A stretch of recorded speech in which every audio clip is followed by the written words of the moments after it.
When you've grown up fat, the perception of the world you've developed over years of conversations and experiences looks very different than that of a thin person. Traditional media, often constrained by gatekeepers valuing normative body standards, perpetuates an idea that the body, especially the feminized body, is of greater value when it is thin, nowadays sometimes excluding a larger bust and hips. Fat women have little representation as the leads in action thrillers, dramatic mysteries, and despite some ripples in the industry, even in quirky or romantic comedies. Participatory media, however, breaks these norms, to an extent. Platforms like Instagram, YouTube, and TikTok have allowed creators in bigger bodies to showcase and even monetize their creativity and self-confidence, defying diet culture standards and encouraging everyone impacted by this restrictive mindset, which is everyone, to admit that yes, fat people, and especially fat women, are sexy and multifaceted. Shut up, you guys.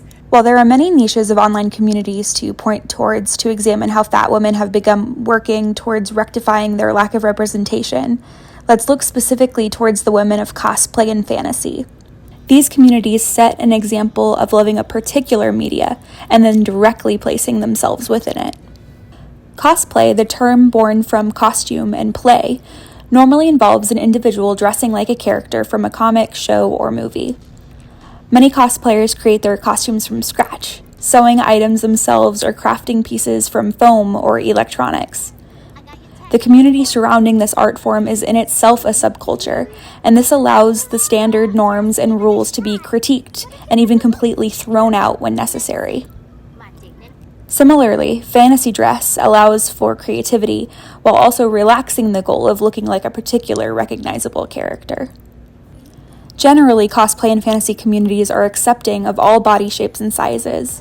Participatory culture can more easily connect creative hopefuls to others who look like themselves, which in itself presents a great opportunity for both representation and community growth. These same affordances can also put creators in unkind spaces, however. You don't have to be perfect or exceptionally great. You don't even have to be good. But I do. I have to be all those things at once, all of the time. With algorithms prioritizing engagement today, fat shamer and quote-unquote health activist comments can create cycles where these videos are taken out of their target communities and thrown before audiences who view themselves in opposition to the harmless, deserving of space bodies they find before them. Algorithmic media tailors content to characteristics such as a user's likes, interests, or previous searches. So, many of our real-life biases are repeated online. Avoiding the wrong side of Instagram or TikTok does matter, as social comparison studies have found that comments do guide viewers' perceptions of what is considered as the ideal body. Luckily, many creators are aware of this possibility and have worked to uplift one another's content, pulling their peers out of the clutches of an unwelcome audience and back into their joyful, limitless circles on the internet.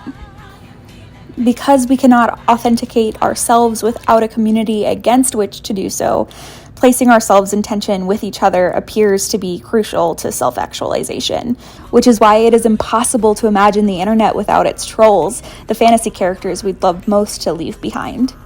Our cultures often rely on narrow constructions of femininity, informed by white heteropatriarchy, and even the bodies most highlighted in mid-size, plus-size, thick, or fat cosplay and fantasy communities continue to uphold white heteropatriarchy.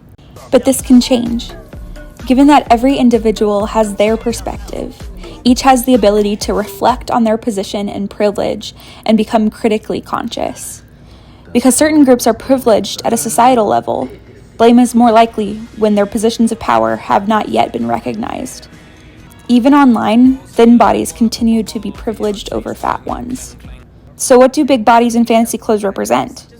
Is it just that? Fantasy? Escapism? Community? Many creators seem to have set themselves up as counter to diet culture, and if they don't do this themselves, their audience will do it for them, just as I have done with this essay. Because most media presents fat bodies as a negative result of some kind of moral failure, Anyone seen celebrating these bodies is automatically labeled a body positive activist.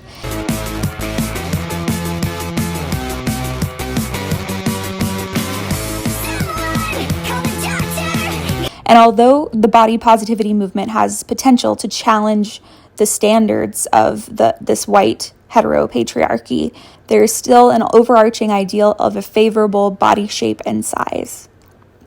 Contemporary articulations of fat bodies on social media platforms illuminate the creator's navigation of broader cultural complexities around assumptions of health and well-being, especially as they are relevant to identity constitution and belonging. That is not fair! That is not fair! 74 is the perfect way! Hawk asked if we will ever learn how to fantasize fatness without essentializing it. Increased representation is an effective solution to these assumptions, albeit difficult to achieve. This diversity, in order to be effective, has to be about more than just a particular body type. But we have to think about race and ability, socioeconomic status, religion.